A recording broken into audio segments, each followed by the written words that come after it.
la richesse existe, et donc il faut la répartir, c'est bien ça la clé qui existe, et on se rend compte que ne serait-ce que ce principe de base, qui est normalement un principe de base commun à toute la gauche, ne l'est plus aujourd'hui, puisque la clé de réflexion qu'ont les socialistes n'est même plus la répartition des richesses.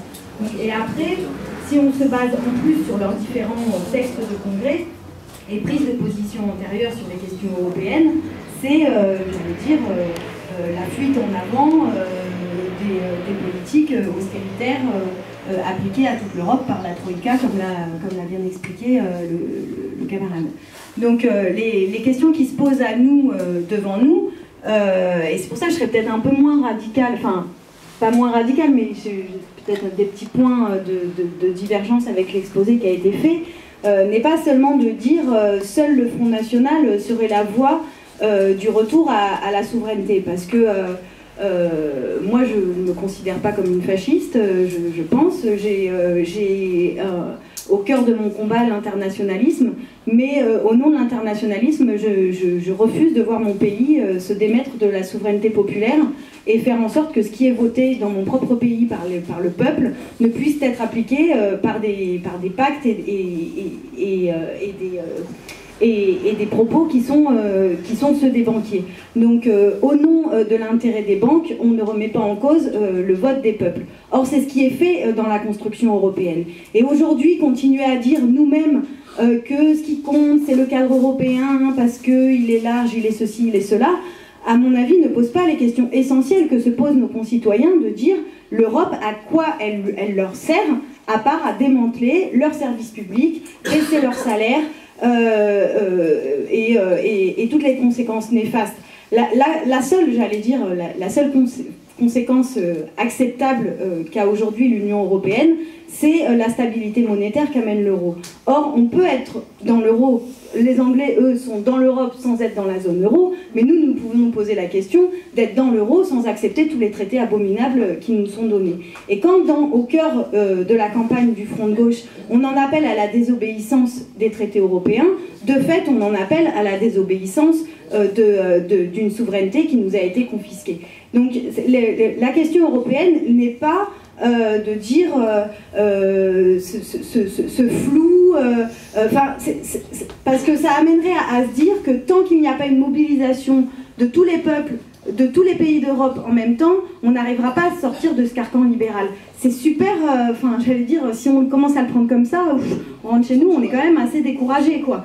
Mais c'est plutôt dire que partout où il y a des points et des points d'emprise dans les différents pays, et c'est aussi pour cela qu'on est allé voter le 6 mai pour François Hollande. On n'est pas allé voter parce qu'on croit à toutes les fadaises qu'il a racontées pendant la campagne, ni parce qu'on est d'accord avec la politique sociale libérale ou austéritaire qu'il propose, sinon on n'aurait pas eu de candidature. On est aussi allé voter parce qu'il était temps de faire reculer les libéraux dans l'Europe, et on savait qu'en faisant ça, on donnait un coup de main à nos camarades grecs, on donnait un coup de main à nos camarades allemands qui ont voté, aux Espagnols, aux Portugais, etc., qui luttent de partout. Donc une fois que nous, on a entamé ça, il faut continuer, certes dans les luttes, mais aussi continuer à convaincre nos concitoyens que dans le cadre de notre pays, si les députés Front de gauche sont majoritaires à l'Assemblée nationale, nous pourrons agir. Et nous ne serons pas prisonniers de l'austérité imposée par la Troïka, parce que nous la refuserons, et nous sommes en capacité d'avoir notre propre souveraineté. Et si le peuple français refuse les politiques d'austérité, l'Europe ne peut pas faire comme si elle s'en désintéressait. On n'est pas un petit pays dans l'Union européenne. On est un des pays, on est le pays avec la population la plus nombreuse, me semble-t-il. C'est l'Allemagne. Bon, c'est l'Allemagne, et eux ils vieillissent alors que nous on fait plein de bébés. Et donc continuons.